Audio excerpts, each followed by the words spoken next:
भक्तों, स्वयं भगवान श्री कृष्ण ने बताया है कि कौन से वृक्ष घर में लगाने शुभ होते हैं, जिन्हें घर में लगाने से अकाल मृत्यु भी नहीं होती और परिवार में सुख समृद्धि बनी रहती है और घर में माता लक्ष्मी का वास होता है। भक्तों, आपको बता दें कि जो अमीर लोग होते हैं, इन्हीं पौधों को अपने घर में लगाते हैं, तो आप भी इन पौधों को अपने घर में जरूर लगाएं। भक्तों, एक समय की बात है, एक बार देवी रुक्मिणी भगवान श्री कृष्ण से कहती हैं, हे प्रभु, कृपया आप मुझे ये बताइए कि मनुष्य को किन किन वृक्षों का रोपण करना चाहिए। कौन से वृक्ष भवन के सामने लगाने चाहिए जिससे दरिद्रता दूर हो, और शत्रु रोग, भय, भूत पिशाच आदि संकटों से बचने के लिए कौन से वृक्ष भवन के सामने लगाने चाहिए। भगवान श्री कृष्ण मुस्कुराते हुए कहते हैं, हे देवी रुक्मिणी, तुमने आज समस्त मानव जाति के कल्याण के उद्देश्य से अत्यंत महत्वपूर्ण प्रश्न किया। इस संसार में वृक्षों का बहुत बड़ा योगदान है। वृक्ष सदा ही पूजनीय है, किंतु आज तुमने उचित ही प्रश्न किया है कि सामने कुछ खास वृक्षों को लगाना बहुत ही शुभ फल प्रदान करता है। वृक्ष तथा पौधे घर की सुंदरता को बढ़ाते हैं, साथ ही ये वातावरण को शुद्ध रखते हैं। वृक्षों से सकारात्मक ऊर्जा का संचार होता है, जो मनुष्य के जीवन के लिए अत्यंत आवश्यक है। वृक्ष नकारात्मकता को कम करके वातावरण को अधिक सकारात्मक बनाने का कार्य करते हैं। घर के सामने पेड़ पौधे लगाने से घर में सुख समृद्धि आती है। साथ ही ये पेड़ पौधे कई प्रकार के वास्तु दोषों को नष्ट करते हैं। घर के आंगन में खड़े वृक्ष देवताओं के समान घर की रक्षा करते हैं। भक्तों, भगवान श्री कृष्ण कहते हैं, हे देवी, भवन के पास कौन से पौधे लगाने चाहिए और कौन से नहीं, इसके बारे में बताने से पूर्व मैं तुम्हें एक प्राचीन कथा सुनाता हूं, जिससे तुम्हें समझ में आ जाएगा कि वृक्षों तथा पेड़ पौधों का भवन के पास लगाना कितना शुभ होता है और कौन से पौधे भवन के पास लगाने से दुख एवं दरिद्रता आती है। हे देवी रुक्मिणी, तुम इस कथा को ध्यान से पूरा सुनना, और जो भी मनुष्य इस कथा का स्मरण करता है, उसके सैकड़ों पाप नष्ट हो जाते हैं और उसकी दरिद्रता का नाश होता है। तब देवी रुक्मिणी कहती हैं, हे प्रभु, मैं इस कथा को अवश्य ध्यान से पूरा सुनूंगी, कृपया मुझे आप कथा सुनाएं। तब भगवान श्री कृष्ण कहते हैं, हे देवी, पूर्व काल की बात है। मध्य देश में एक अत्यंत शोभायमान नगरी थी। उस नगरी में गोपाल नाम का वैश्य अपनी पत्नी सुमित्रा के साथ निवास करता था। गोपाल भगवान विष्णु का भक्त था और वह नित्य भगवान विष्णु की पूजा करता था। गोपाल की पत्नी सुमित्रा भी गृह कार्य में दक्ष थी। घर में धन धान्य की कोई कमी नहीं थी। भगवान की कृपा से उसके पास सब कुछ था। इस प्रकार से अनेक दिन बीतने के पश्चात गोपाल की जो पत्नी थी, जिसका नाम सुमित्रा था, उसने अपने आंगन में कुछ वृक्षों का रोपण किया और नित्य उन वृक्षों को जल चढ़ाकर उनकी सेवा करने लगी। सुमित्रा को वृक्ष रोपण का ज्ञान नहीं था। उसे जो वृक्ष प्रिय लगे, उन्हीं वृक्षों का रोपण उसने अपने घर के आंगन में कर दिया, जिस कारण से उस वैश्या गोपाल को व्यापार में काफी सारा घाटा होने लगा। उसके घर में रोज कलह होने लगा। पति पत्नी में बार बार वाद विवाद होने लगे। उन दोनों के जीवन में अनेक कठिनाइयां आने लगीं और धीरे धीरे गोपाल का सारा व्यापार डूब गया और उसका सारा धन भी नष्ट हो गया। अब गोपाल के पास अनाज खरीदने के लिए भी पैसे नहीं थे। वे भूखे ही रहने लगे, जिससे क्रोधित होकर उसकी पत्नी भी गुस्सा करने लगी।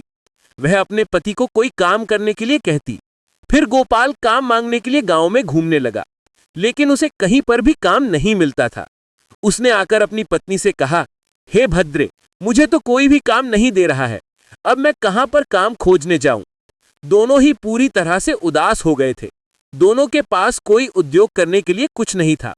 गोपाल ने अपनी पत्नी के सारे गहने भी बेच डाले और जो कुछ भी धन मिला उसी से पेट भर लिया। इस प्रकार अशुभ वृक्ष लगाने के कारण दोनों के ही जीवन में घोर दरिद्रता और संकट आने लगे, किंतु वे दोनों ही इस बात को नहीं जानते थे। भगवान विष्णु और देवी लक्ष्मी वैकुंठ लोक से अपने भक्तों की इस दुर्दशा को देख रहे थे। तब देवी लक्ष्मी ने भगवान विष्णु से कहा, हे प्रभु, क्या आप अपने भक्तों की सहायता नहीं करेंगे? गोपाल आपका बड़ा भक्त है, वह नित्य आपकी पूजा आराधना करता है। तब भगवान विष्णु कहते हैं, हे देवी, मैं अवश्य ही गोपाल की सहायता करूंगा, किंतु उससे पहले मुझे उसकी परीक्षा लेनी होगी। इसीलिए मैं स्वयं उसके घर पर जाकर उसकी परीक्षा लेता हूं। भगवान विष्णु एक साधु का वेश धारण करते हैं और पृथ्वी लोक पर प्रकट होते हैं। साधु रूपी भगवान विष्णु गोपाल के द्वार पर जाते हैं और याचना करने लगते हैं। तब द्वार पर आए हुए साधु को देखकर गोपाल उन्हें प्रणाम करता है और कहता है, हे साधु महाराज, पधारिए। इस गरीब के घर में आपका स्वागत है। मैं आपकी किस प्रकार से सहायता कर सकता हूं? साधु रूपी भगवान विष्णु कहने लगते हैं, हे महाशय, मैं तीर्थ यात्रा पर निकला हूं। विश्राम करने के लिए कोई जगह खोज रहा हूं। यदि आपको कोई कष्ट ना हो तो मुझे अपने घर में स्थान दे दीजिए। मैं अनेक दिनों से भूखा हूं। कुछ भोजन भी प्राप्त हो जाए तो बड़ी कृपा होगी। साधु महाराज के ऐसे वचन सुनकर गोपाल कहने लगा, हे साधु महात्मा, आप अवश्य ही कोई पुण्य आत्मा दिखाई पड़ते हैं। आपके मुखमंडल पर बहुत तेज है। आपकी सेवा करने का मुझे सौभाग्य मिल रहा है। आपकी सेवा करके मुझे बड़ा आनंद मिलेगा। कृपया आप घर के भीतर चलिए। फिर वह साधु महाराज और गोपाल के घर के भीतर जाते हैं और विश्राम करने लगते हैं। गोपाल उन साधु महाराज की बड़ी सेवा करता है, किंतु उसके पास अन्न का एक दाना नहीं होता है। तो वह अपनी पत्नी से कहता है, हे प्रिय, घर पर जो साधु महात्मा आए हैं वे बड़े पुण्यवान दिखाई पड़ रहे हैं। हमें उनके भोजन के लिए कुछ उपाय करना चाहिए। मैं गांव में जाकर किसी से थोड़ा सा धन मांग कर लाता हूं। इतना कहकर वह गोपाल गांव में एक सेठ के घर पर जाता है और उस सेठ से थोड़ा सा धन देने की विनती करता है, किंतु वह सेठ उस गोपाल वैश्य को धन देने से इनकार करता है और कहता है, तुम्हारे पास तो फूटी कौड़ी नहीं है, तुम मेरा धन कैसे वापस करोगे? तब गोपाल कहता है, हे सेठ, कृपया करके आप मुझे थोड़ा सा धन दे दीजिए। मैं जल्द ही आपको लौटा दूंगा। यदि मैंने धन नहीं लौटाया तो आप मेरा घर ले लीजिएगा। गोपाल की बात सुनकर उस सेठ को उस पर थोड़ी दया आती है और वह उसे धन देते हुए कहता है, हे वैश्य, यदि तुमने धन नहीं लौटाया तो तुम स्वयं ही मुझे अपना घर सौंप देना। तब वह वैश्य गोपाल कहता है, हे सेठ, मैं वचन देता हूं कि यदि मैंने धन नहीं लौटाया तो मैं आपको मेरा घर सौंप दूंगा। गोपाल उस सेठ से धन लेकर बाजार से दूध, चावल, सब्जी, आटा, शक्कर आदि खरीद लेता है और लौटकर अपने घर आ जाता है। फिर वह अपनी पत्नी से कहता है, हे प्रिय, तुम उन साधु महात्मा के लिए भोजन बनाओ। फिर गोपाल की पत्नी सुमित्रा भोजन बनाती है और उन साधु महात्मा को भोजन परोस देती है। इस प्रकार गोपाल की भक्ति और निष्ठा को देखकर वे साधु महाराज बहुत प्रसन्न हो जाते हैं। भोजन हो जाने के पश्चात वे जाते जाते गोपाल से कहते हैं, हे वैश्य, मैं तुम्हारी भक्ति और आदर सम्मान से अत्यंत प्रसन्न हूं। तुम्हारी जो भी कामना है मुझे बताओ, मैं अवश्य पूरी करूंगा। तब गोपाल कहता है, हे महात्मा, आपका आशीर्वाद ही हमारे लिए सब कुछ है, किंतु मैं यह जानना चाहता हूं कि किस पाप के कारण मुझे दरिद्रता का दुख भोगना पड़ रहा है। हमने तो भगवान विष्णु की भक्ति की है, फिर हमारे जीवन में दरिद्रता क्यों आई है? इसका क्या कारण है? और इस दरिद्रता को दूर करने के लिए मुझे क्या क्या उपाय करना चाहिए? तब वह साधु महात्मा कहते हैं, हे वैश्य, जब मैं तुम्हारे द्वार पर आ गया था तभी मुझे यह तय हो गया था कि तुम्हारे जीवन में घोर दरिद्रता और संकट आए हुए हैं, क्योंकि तुम्हारे भवन के सामने जो वृक्ष है वही तुम्हारी दरिद्रता का कारण है। इसीलिए तुम इन वृक्षों को हटाकर उनके स्थान पर शुभ पौधों का रोपण करो। तुम्हारी पत्नी ने तुम्हारे भवन के सामने जिन वृक्षों का रोपण किया है वे अशुभ वृक्ष हैं। उन्हीं के कारण तुम्हारी ऐसी दुर्दशा हुई है। तब गोपाल कहता है, हे महात्मा, कृपया करके मुझे बताइए कि घर के सामने कौन से वृक्ष लगाने चाहिए और कौन से नहीं। कृपा करके आप मुझे विस्तार से समझाइए, मैं आपका बड़ा आभारी रहूंगा। फिर वो साधु महात्मा कहते हैं, हे वैश्य, ठीक है, अब मैं तुम्हें उन शुभ वृक्षों के विषय में बताता हूँ जिन्हें घर के पास लगाने से शुभ फलों की प्राप्ति होती है। इसीलिए तुम ध्यानपूर्वक सुनो। हे वैश्य गोपाल, किसी जलाशय के समीप पीपल का वृक्ष लगाओ। पीपल का वृक्ष लगाने से जो फल मिलता है वो सैकड़ों यज्ञ के समान होता है। जब पीपल के पत्ते उस जलाशय में गिरते हैं तो वो पिंड के समान होकर पितरों को तृप्त करते हैं। इससे सभी प्रकार के पितृदोष समाप्त हो जाते हैं। जो मनुष्य नित्य स्नान करके पीपल को स्पर्श करता है वो सभी पापों से मुक्त होता है और कभी पराजित नहीं होता है। पीपल को स्पर्श करने से लक्ष्मी की प्राप्ति होती है और उसकी प्रदक्षिणा करने से आयु में वृद्धि होती है।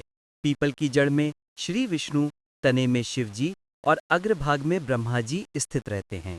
अमावस्या के दिन पीपल को प्रणाम करने से जो फल मिलता है वो 1000 गाय के दान के बराबर होता है। इस संसार में पीपल के समान कोई वृक्ष नहीं है। साक्षात श्री हरि इस वृक्ष के रूप में पृथ्वी पर विराजमान है। पीपल के वृक्ष को चोट पहुंचाना अथवा उसकी टहनी तोड़ना महापाप माना गया है।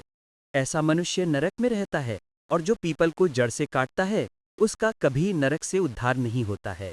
हे वैश्य, अब मैं तुम्हें दूसरे वृक्ष के बारे में बताता हूँ। आंवले का फल समस्त लोकों में प्रसिद्ध और परम पवित्र है। आंवले को लगाने से स्त्री और पुरुष जन्म मृत्यु के बंधन से मुक्त हो जाते हैं। ये पवित्र फल भगवान विष्णु को अत्यंत प्रसन्न करने वाला एवं शुभ माना गया है। इसको खाने से सभी पापों से मुक्ति मिलती है। आंवला खाने से आयु बढ़ती है। उसका जल पीने से रोगों का नाश होता है और आंवले को जल में मिलाकर स्नान करने से दरिद्रता दूर हो जाती है तथा सभी प्रकार के ऐश्वर्य प्राप्त होते हैं।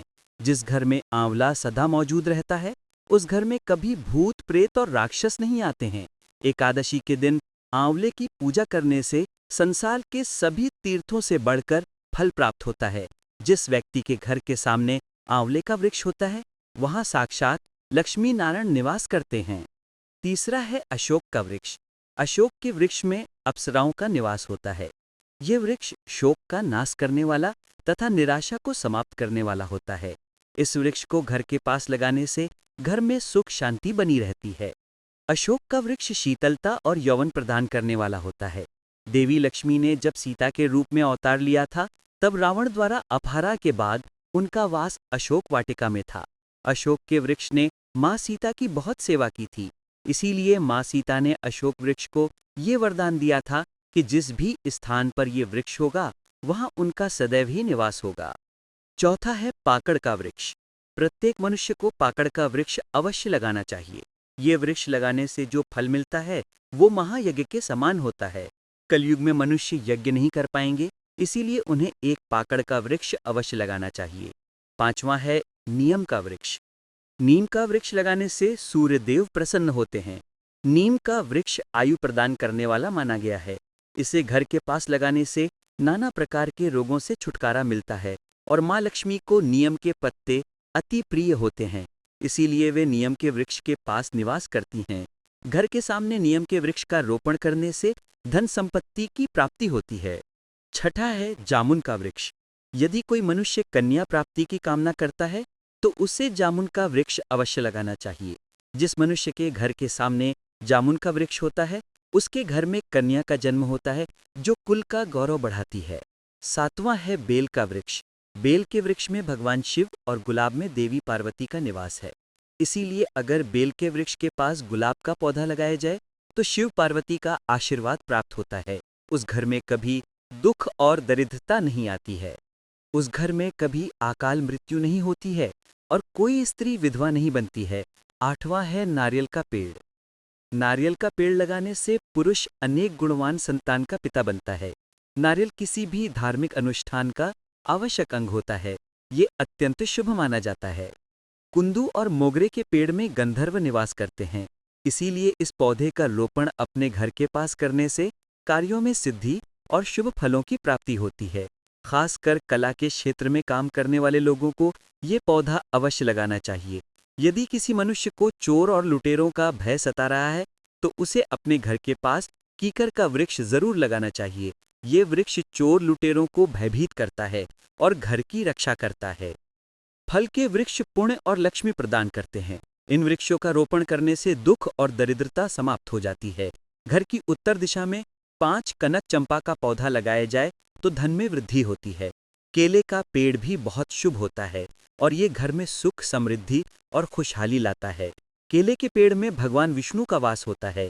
इसीलिए घर में केले का पेड़ होने से घर में धन की कमी नहीं होती है। हर श्रृंगार के पौधे को पारिजात भी कहा जाता है। इस पौधे की उत्पत्ति समुद्र मंथन के समय हुई थी और देवी लक्ष्मी भी समुद्र मंथन से ही प्रकट हुई थीं। इसीलिए पारिजात के पौधे का बहुत अधिक महत्व है।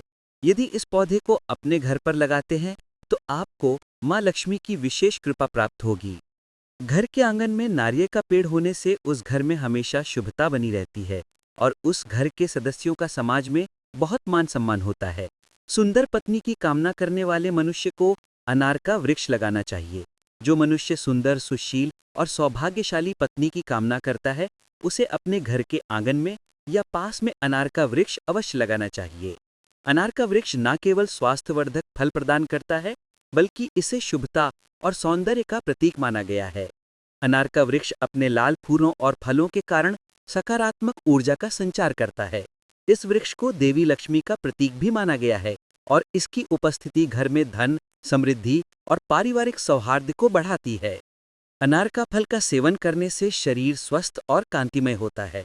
पलाश का पेड़ ब्रह्म तेज प्रदान करता है, इसीलिए इसका रोपण अवश्य करना चाहिए। पलाश को धर्म का वृक्ष कहा जाता है।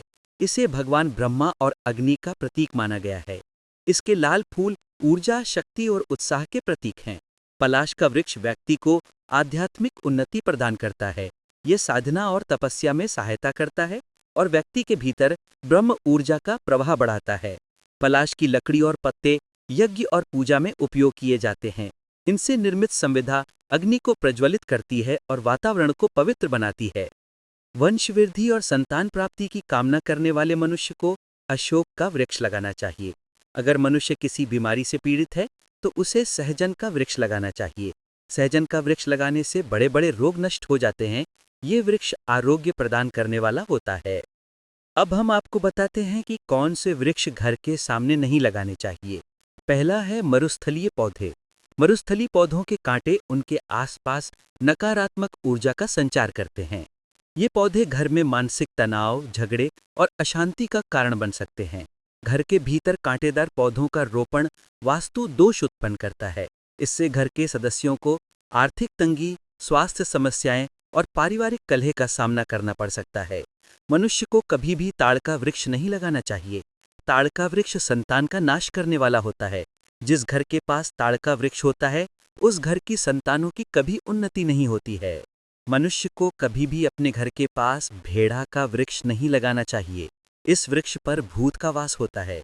जो मनुष्य भेड़ा का वृक्ष लगाता है वो भूत बन जाता है। इसके नीचे बैठकर कभी पूजा पाठ भी नहीं करना चाहिए। घर में कभी भी ऐसे पौधे नहीं लगाने चाहिए जिनको काटने या तोड़ने पर दूध निकलता हो। घर के सामने कभी भी बबूल का पेड़ नहीं लगाना चाहिए। इसे लगाने से विपत्ति आती है। घर के सामने बेर का वृक्ष भी नहीं लगाना चाहिए। इसे लगाने से नकारात्मकता बढ़ती है, धन का नाश होता है और संकट आते हैं। घर के अत्यंत समीप आम का वृक्ष भी नहीं लगाना चाहिए। इस वृक्ष की छाया घर पर पड़ना अशुभ फल प्रदान करता है, अतः इस वृक्ष को घर से दूर लगाना चाहिए।